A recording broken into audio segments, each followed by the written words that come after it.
This week on NHRA Today, Coletta is crowned king of Tar Heel Top Duel, while Hoffman is sensational at the Invitational.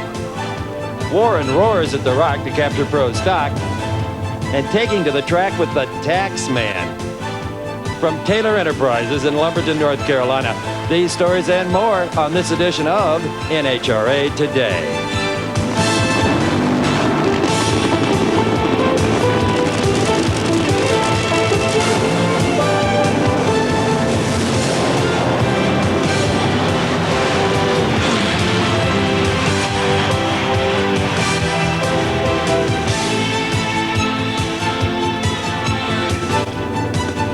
In all of NHRA sportsman racing, one of the most eclectic and electrifying categories is super stock. Externally, the cars look like they belong to showroom floor, but underneath their skin lies sophisticated machinery devoted to speed. Two of the finest super stock racers in the country are brothers, Jeff and Charlie Taylor, a pair of North Carolina contenders and each a former Winston champion. Older brother Charlie, who holds degrees in both physics and mathematics, claimed the title in 1981, the same year Jeff scored in stock. And since that time, Jeff has added 2 more super stock crowns to his racing resume. Not a pair to be taken lightly. Hello, everyone, and welcome to this edition of NHRA Today. I'm Steve Evans. We come to you today from Lumberton, North Carolina, Taylor Enterprises, the home of 2 of the most famous super stock drivers in NHRA history, Jeff and Charlie Taylor. In the next half hour, we'll show you part of this sprawling facility. We'll talk about super stock racing in general. We'll have highlights of the Winston Invitational presented by Castrol GTX and a lot more. But first, hey, we got to find out what's hot. Track records fell during qualifying at the Rock, and along with top honors came a $10,000 bonus. Warren Johnson grabbed both ends of the track record with his run of 7.09 at 195 miles per hour. Leading the 4-second top fuel field was Joe Amato clocking in at 491, and Al Hoffman's 526 with an O, squeaked by John Forces, take his claim to the bonus money. NHRA's Lake Grand National race is not the only thing moving to Topeka, Kansas. So is funny car star Al Hoffman. In fact, his entire racing team will be based out of the Kansas State Capitol. We're not talking about a house out in the suburbs. You're going to live right on the grounds of the racetrack, Harlan Park. Yeah, it's going to make it really convenient for us as far as testing and stuff like that. Bill Kenling from the racetrack out there has really made us a nice offer to move out there. Governor Feeney, we've been working with her. We have a meeting with them next week, and we're going to make arrangements to start breaking ground for a new facility to house a truck and trailer and a racing operation out of Topeka, Kansas. So we're really looking forward to it. Yeah, what a wonderful deal, huh? You get to summer in beautiful Topeka and winter back in Florida. Perfect. And finally, Bill Schultz and Mark Oswald, last year's Funny Car winners, announced additional sponsorship for their In-N-Out Burger Flopper. Penn Hall International, a leader in concrete and masonry construction, cemented the deal with the car debuting in Englishtown. And that's what's hot. We have been to a lot of race shops that have super sophisticated, computerized, very expensive dynamometers. Well, the Taylor brothers, they have a dynamometer, and like most things in their racing life, they built it themselves. This used to be the top to Charlie's desk.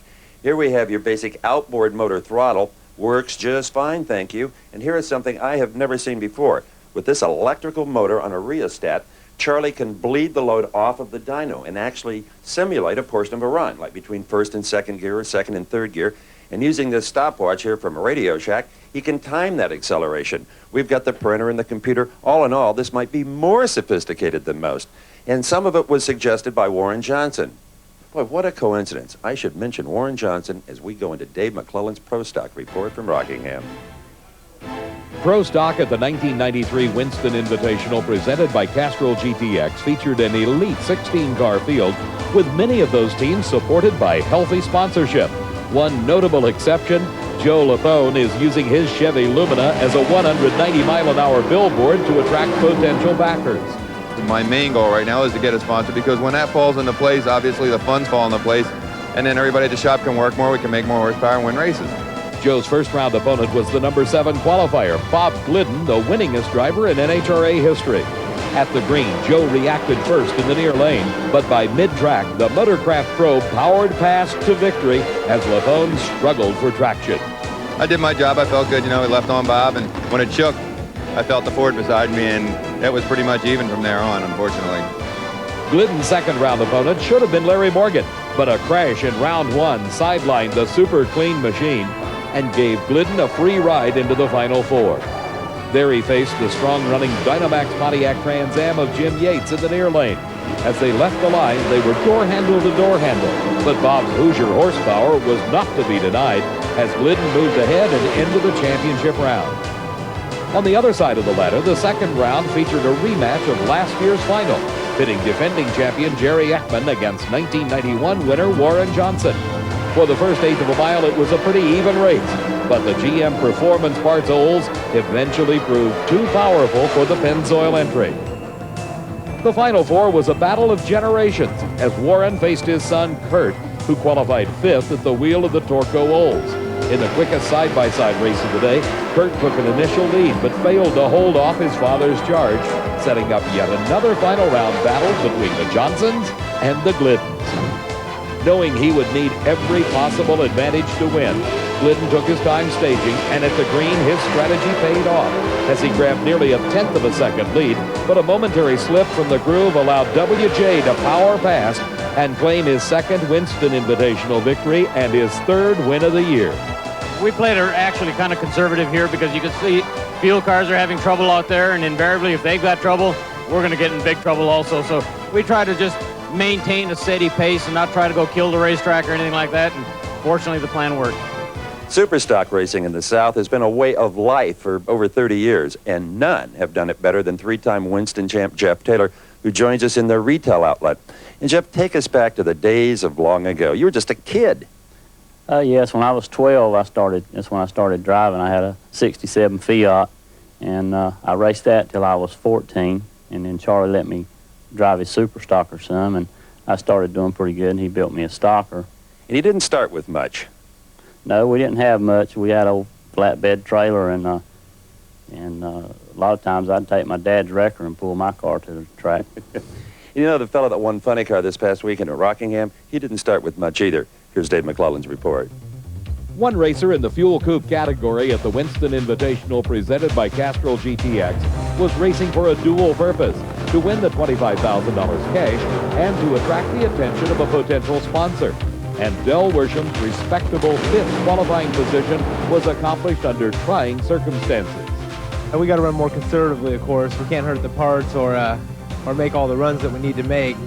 Our crew members here, they work, for just food and room and board. We do the best with what we have, you just got to just take it slow. In a clash of cutlasses, Dell's round one opponent was the number 4 qualifier, Cruz Pedregon in the McDonald's Olds. After an even start, Worsham's cutlass in the near lane smoked the tires, and Cruz advanced to the Final Four. The car went out there, started shaking, started smoking the tires. I seen him there, I pedaled it once. Wasn't enough to catch him. In the semifinals, Pedregon faced the number 1 qualifier, Al Hoffman in the Blower Drive Services Dodge Daytona. Cruz in the near lane got off to a slight starting line advantage, but then hazed the tires at mid-track, giving Hoffman a ticket to the final round. On the other side of the ladder in round 1, John Force's Castrol Olds was matched against the Wesco Dodge of Wyatt Radke in the far lane. In one of the biggest upsets of the day, Force's Olds lost traction at mid-track, and that advanced Radke into the Final Four.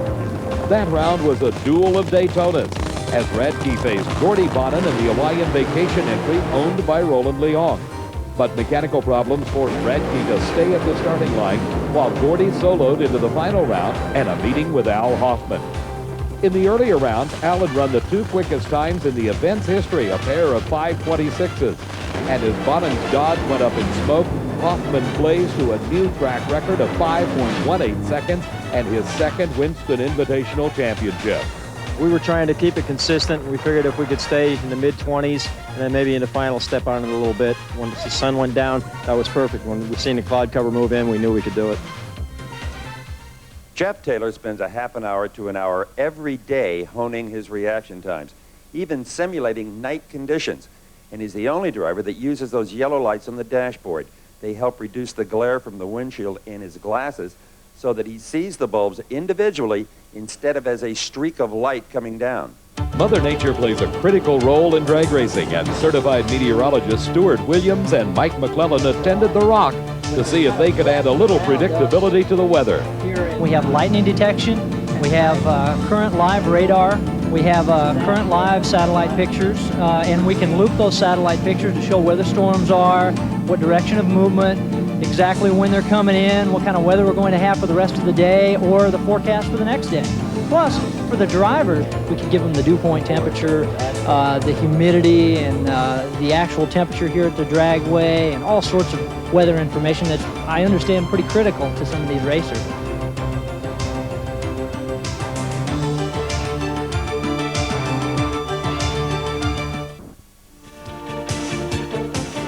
Welcome back to North Carolina. If you're going to race super stock or stock, you better be very precise because you're going to be torn down by the NHRA inspectors. And Charlie Taylor, show me a couple of things that could get you pitched out. Oh, this little notch on the top of the piston should point the direction toward the front. If it was installed pointing toward the rear of the engine, you'd be disqualified. Would it run better? Yeah, it would change the relationship of the rod and lessen the friction. On the cylinder head, the valve job, you're only allowed 250 thousandths on your top cut larger than the diameter of the valve, and also the same distance from the top of the seat to the bottom cut. By the way, how did you and Jeff do at Rockingham? He went out second round, and I red lighted in the third. I failed to practice. Some sportsman racers had a lot better luck, though. Here's Bob Fry with his report. As we head into mid-April on the heart of the Winston Drag Racing Series schedule, we find racers like Smokey Joe trying to figure out things like temperature, humidity, and barometric pressure. After all, you have to know the air density to know how much throttle stop to put in your car. But that wasn't important to every racer at Rockingham. We found some racers like Rick Young, who's busy working on his taxes. That's because when superstock racer Rick Young isn't working on 1040 ETs with his new Firebird, he's probably working on a 1040 of another kind. You know the one. Our yearly season's greetings from the good folks at the Internal Revenue Service. Rick knows these forms well. He runs a tax preparation service. And this time of the year, Young races the clock every day without his race car. Usually the first 2 weeks of February, the tax group are our busiest time, and around the last week before the deadline. We do anywhere from 20 to 100 returns a day. Rick tells us that the IRS has started paying more attention to motorsports. They now require any sponsors who pays contingency money to racers to file a W-9 form, and that's for all racers' earnings, rather than the prior $600 minimum amount. Any winnings that is won throughout the racing season needs to be reported on the taxes. The IRS has ways of cross-checking that now, so it is important that it is reported on the taxes. For the Rockingham race, Rick had to leave home late due to his workload, and that cost him a shot at the GTI national record. We probably did. That's the reason we didn't get to back it up, because getting here so late. Plus we had other problems with the car. As Rick got more runs in his new Gary Jennings-built 82 Firebird, things started to come around for him during elimination. Now, during that time, Rick nailed the taxman's magic number of 1040 twice. He must be one of the few people who likes that number. But in the quarterfinal race, something broke at half-track, and Rick's day was done. So it's back to W4s, Schedule 2s, and all the rest of those great tax forms for Rick. And all I can say is better him than me. In the Superstock final, Grant Lewis in the near lane picked up the taxable income for first place by defeating the Camaro of Hunt Sharon. Went out to Division 4 last weekend and my bubble kind of busted. I thought I said, well, the roll's over, but hey, we back. Now here are the rest of the winners from the Winston Invitational. For NHRA Today, I'm Bob. I filed a short form Fry. 1991 World Champion Superstock racer Jeff Taylor is going to give you a little tip, absolutely free. Jeff? On our car, the G-forces off the starting line push the fuel back into the back of this fuel bowl. So we have to add these little jet extensions here so the carburetor can pick up fuel. And you know, G-forces can also affect a driver's performance. Here's this week's Fast Fact with Frank Hawley. Sometimes we get so used to watching these top fuel cars run, it's easy to forget the physical forces these drivers must endure. Now, the average driver's head weighs about 15 pounds. When you multiply that times 5 Gs, that must mean that the driver supports about 75 pounds with his neck muscles. That would be the equivalent of me lying on this table with my head hanging out over the edge and supporting that crankshaft on my forehead. Well, as you can imagine, that's just about impossible to do.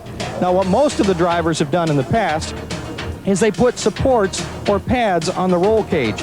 And as they leave the starting line, their helmet presses against those pads and they don't have to fight the G-forces.